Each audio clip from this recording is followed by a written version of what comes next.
तो दोस्तों आज के इस वीडियो में हम पूर्णांक का भाग करना सीखेंगे। पूर्णांक का भाग जिसको इंग्लिश में कहते हैं डिवीजन ऑफ इंटीजर्स, यानी जो भी पूर्णांक संख्या है ना उसका एक दूसरे में भाग कैसे करते हैं, आसान विधि क्या है ना, हम इस वीडियो में सीखेंगे। और इस वीडियो को देखने के बाद मैं आपसे वादा करता हूँ कि अगर आपके सामने कभी भी कोई भी पूर्णांक के भाग जैसे क्वेश्चन आएंगे ना, तो आप उसको बिल्कुल इजीली, बिल्कुल चुटकियों में उसका आंसर कर पाएंगे। तो ये जो दिख रहा है ना, अब हमारा पहला क्वेश्चन है और ये है हमारा सेकंड नंबर क्वेश्चन, जो कि मोस्ट इम्पोर्टेंट है। तो सबसे पहले हम इस पहले क्वेश्चन को सॉल्व करते हैं। तो देखिए हमारा क्वेश्चन क्या है। तो क्वेश्चन है, ये दो जो है ना, ये पूर्णांक है। पूर्णांक क्यों है यह भी समझ लीजिए। इस दो के बाटा में यहाँ पर कोई भी संख्या नहीं है। इन दो है ना, अपने आप में पूरा अंक है, यानी स्वतंत्र है। तो ये दो जो है एक पूर्णांक हो गया, यानी पूरा अंक हो गया। अब देखिए यहाँ पर ये वाला जो दो है ना, ये पूर्णांक नहीं है। क्यों? क्योंकि दो दो नहीं है, दो की बाटा में तीन है। ये जो दो है ना, इसको यह तीन जो है तीन जगह डिवाइड करेगा बराबर बराबर भागों में। तो ये दो दो नहीं है, दो बटा तीन मिलकर एक भिन्न है। दो पूर्णांक दो बटा तीन है। समझ रहे हैं ना, इसको पढ़ेंगे दो पूर्णांक दो बटा तीन। और इसी में भाग करना है दूसरे पूर्णांक संख्या पाँच पूर्णांक सात बटे छः से। अब यहाँ पर थोड़ा समझ लीजिए, यहाँ पर पूर्णांक संख्या यहाँ पर क्या है, भिन्न है। तो जब ये दोनों पूर्णांक और भिन्न एक ही में मिश्रित है ना, तो इसको मिश्रित भिन्नों का भाग भी कहते हैं। यह भी आपको ध्यान में रखना है।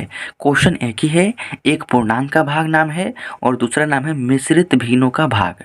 अब देखिए इसको सॉल्व करने का नियम क्या होता है कि सबसे पहला काम कि जो भी ये पूर्णांक संख्या है ना, इसको हटाना होगा। हटाने का नियम होता है कि नीचे वाला और ये साइड वाला, इन दोनों का गुना करेंगे, यानी मल्टीप्लाई करेंगे। और जो भी मल्टीप्लाई के बाद आंसर आएगा ना, उसमें हम यहाँ पर जो ऊपर वाला नंबर है ना, इसको जोड़ेंगे। तो देखिए जब तीन का गुना करेंगे दो में, तो तीन दूनी का हो जाएगा छः, और छः में जोड़ेंगे दो, तो आपका हो जाएगा आठ, जो कि यहाँ पर आपको लिख देना है। बाटा में क्या है, यहाँ पर तीन है, तो इसके बाटा में भी आपका तीन ही रहेगा। अब देखिए भाग का चिन्ह है ना, तो यही भाग का चिन्ह हम अभी यहाँ पर लगाएंगे। अब देखिए वही प्रक्रिया हम यहाँ पर भी करेंगे। नीचे वाला साइड वाला गुना, तो छः पंजे हो जाएगा तीस, तीस में जोड़ेंगे सात, तो यहाँ पर हो जाएगा आपका 37। बाटा में क्या है, छः, तो बाटा में यहाँ पर लिखेंगे छः। अब देखिए यहाँ पर 8/3 और भागा क्या है 37/6। तो ये जो है हमारा भिन्न का भाग हो गया। जो भी पूर्णांक संख्या था ना, इसको हमने हटा दिया है, सिंपल भिन्न में कन्वर्ट कर दिया है। तो देखिए भिन्न का भाग है और भिन्न का भाग सॉल्व करने का नियम भी काफ़ी आसान है। देखिए करना क्या होता है कि जो भी पहला भिन्न है ना, इसको ज्यों का त्यों लिखना है। यानी 8/3 है ना, तो यहाँ पर आपको 8/3 लिखना है। अब देखिए जो भी ये भाग का चिन्ह है ना, इसको आपको गुणा में कन्वर्ट कर देना है। और जैसे ही भाग के चिन्ह को गुणा में कन्वर्ट करेंगे, नियम होता है कि इस भाग चिन्ह के बाद वाला जो भिन्न है ना, ये पलट जाएगा। यानी जो 6 बाटा के नीचे है, ये इस बाटा के ऊपर चला जाएगा।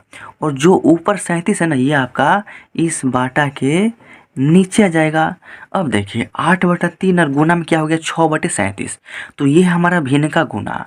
और भिन्न का गुना कैसे सॉल्व करते हैं ना, कि देखिए इसका नियम होता है कि अगर ये संख्याएं ऊपर नीचे कट रहा है, तो हम ऊपर नीचे इसको कटा सकते हैं, और नहीं तो तिरछा तिरछी कटाने का नियम होता है। तो देखिए यहाँ पर क्या है 3 और यहाँ पर क्या है 6, तो क्या 3 और 6 कटेगा? हाँ कटेगा, क्योंकि नियम होता है कि किसी भी एक संख्या के पहाड़ा में तिरछा तिरछी में दोनों संख्या है ना, तो किसी भी एक संख्या के पहाड़ा में ये 3 और ये 6, ये दोनों संख्या किसी भी एक पहाड़ा में आ रहा है, तो ये दोनों संख्या जो है आपस में कट जाएगा। तो देखिए 3 के पहाड़ा में 3 है एक बार में, और 3 के पहाड़ा में ये 6 है ना, 3 दूनी के 6 दो बार में कट गया ना। और देखिए 8 और 37, ये दोनों संख्या किसी भी एक संख्या के पहाड़ा में एक साथ नहीं है, तो ये जो दोनों संख्या है ना आपस में नहीं कटेगा। अब देखिए क्या करेंगे, गुना करेंगे। देखिए इसके बाटा के ऊपर में यहाँ पर क्या बच गया है 8, और गुना में यहाँ पर बाटा के ऊपर में 2, और यहाँ पर आपका 1, और यहाँ पर आपका 37 बच गया है। अब देखिए 8 का गुना करेंगे 2 में, तो 8 दूनी को हो जाएगा 16, और यहाँ पर 1 का गुना करेंगे 37 में, तो यहाँ पर हो जाएगा आपका 37, और 16/37 ये हो गया इस पहले क्वेश्चन का फाइनल आंसर। अब ये रहा हमारा सेकंड नंबर क्वेश्चन और मोस्ट इम्पोर्टेंट क्वेश्चन। इसको भी हम काफ़ी आसान तरीका से, काफ़ी इजी तरीका से सॉल्व करेंगे। देखिए करेंगे क्या, सबसे पहला काम कि जो भी पूर्णांक संख्या है ना, इसको हमको हटाना पड़ेगा। तो यहाँ पर 1 2 3 तीन पूर्णांक है, यानी तीन मिश्रित भिन्न है, तो इसमें का पूर्णांक संख्या हमको हटाना पड़ेगा ना। तो देखिए पूर्णांक संख्या हटाने के लिए क्या करेंगे, नीचे वाला साइड वाला गुना और ऊपर वाला नंबर को उसमें जोड़ना है। तो 2 का गुना करेंगे 3 में, तो 2 3 6, 6 में जोड़ेंगे 5, तो 6 5 हो जाएगा 11, और बाटा में क्या है 2, तो बाटा में यहाँ पर 2 लिखेंगे। अब देखिए भाग का चिन्ह है, तो अभी भाग का ही चिन्ह रहेगा।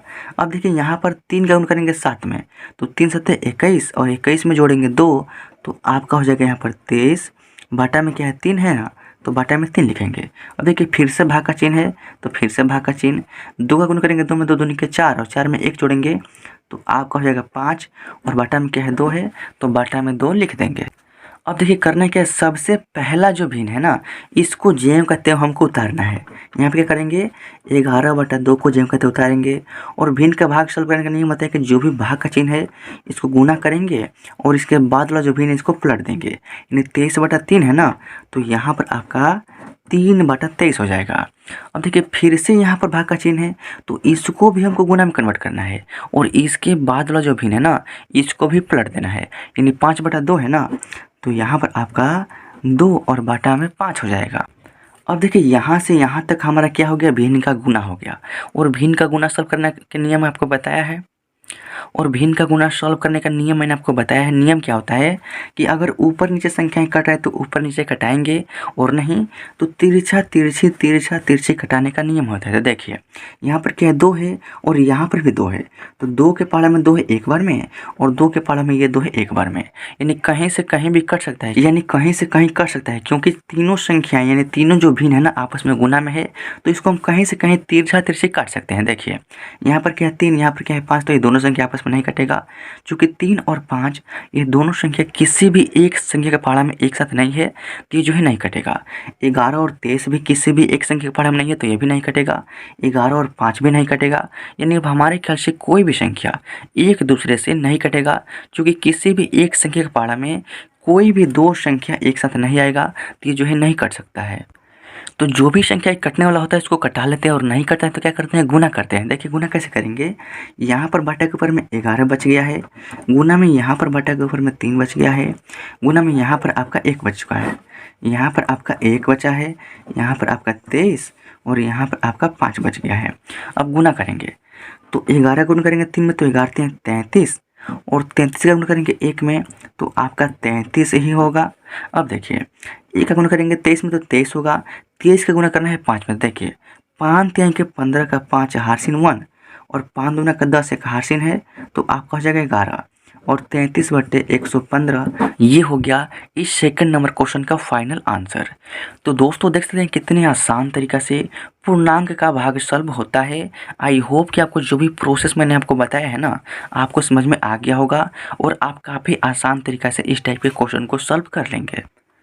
तो दोस्तों अगर वीडियो अच्छा लगा हो तो वीडियो को लाइक कर दीजिए, और इस चैनल पर पहली बार है ना, तो इस चैनल को सब्सक्राइब जरूर कीजिएगा, ताकि आपको नई वीडियोस का नोटिफिकेशन आपको मिलता रहेगा, और आपकी जो भी मैथ की तैयारी हमेशा चलती रहेगी, और आपका मैथ आने वाले समय के लिए काफ़ी स्ट्रांग हो जाएगा।